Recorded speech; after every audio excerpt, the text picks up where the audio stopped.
Alors bonjour, je me présente, mon nom est Jocelyn Schenk, je suis psychothérapeute, consultant en gestion des dépendances et des toxicomanies en milieu de travail.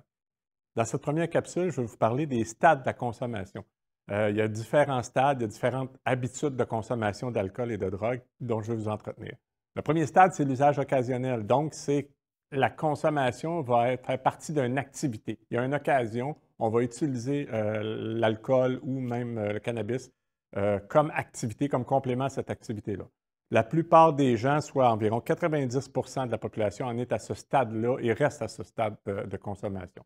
Donc, on va avoir un souper entre amis, on va avoir une bouteille de vin, on va prendre une bouteille qui va agrémenter, accompagner le souper.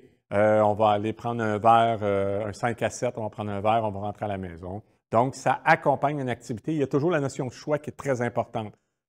Il se peut qu'à quelques occasions, je dise oui, mais il se peut aussi qu'à une autre occasion, je dise non, pas ce soir, ça ne me dit pas. Donc, la notion de choix est très importante à ce stade-ci. Le deuxième stade, c'est le stade de l'abus. Donc, il y a deux façons de faire l'abus. La première façon, c'est que c'est un abus qui est planifié. Exemple, c'est mon anniversaire dans 2 semaines, donc je planifie que je vais abuser d'alcool pour cette occasion-là. Je vais essayer d'éviter le plus possible les conséquences négatives, c'est-à-dire que je vais avoir un conducteur désigné, je ne travaillerai pas le lendemain, je vais faire ça la fin de semaine. Je vais faire ça avec des amis, ma conjointe ou mon conjoint va être invité. Je vais essayer d'éviter le plus possible les conséquences négatives. Donc, j'ai planifié cet abus-là, c'est un choix.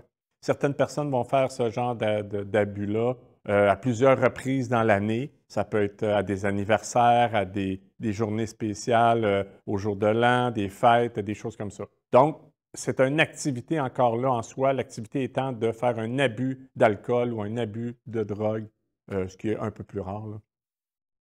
Donc, dans le mode de l'abus, la deuxième version, elle, est un petit peu plus risquée. C'est-à-dire que ce n'est pas prévu. Euh, on s'en va au bar pour regarder un match de hockey et puis on prend un pichet, on est deux, on est trois, puis après le premier pichet, on recommande un pichet et là, ça part. Comment ça va finir, on ne sait pas. On est jeudi soir, je travaille le lendemain, j'ai mon auto dans le stationnement, ma conjointe m'attend à la maison, si je prends mon exemple. Donc, il y a un risque d'inconvénients et de conséquences qui peuvent être très fâcheuses.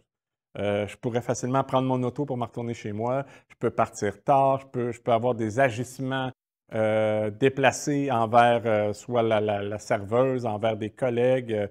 Je ne sais pas ce qui peut arriver. À partir du moment que ce n'est pas prévu, donc je perds certaines de mes capacités de raisonnement et de logique et d'éthique. Donc, mes comportements peuvent être très déplacés. Le problème avec ces abus-là, c'est s'ils commencent à se répéter. Je vous donne un exemple. Je suis sûr que vous connaissez tous quelqu'un dans votre environnement qui, à toutes les fois qu'il y a de l'alcool, l'échappe. Pas capable d'aller dans un 5 à 7 sans l'échapper et accumule les conséquences négatives. Le risque avec ce genre d'habitude qui se répète, c'est de développer la dépendance parce que ça devient comme un cercle vicieux. On appelle ça le cercle de lassitude. Je consomme, je fais des abus, ça m'amène des troubles. Plus j'ai de troubles, plus je consomme pour oublier mes troubles. Et là, j'embarque dans le cercle de lassitude. Et c'est là que la dépendance peut embarquer.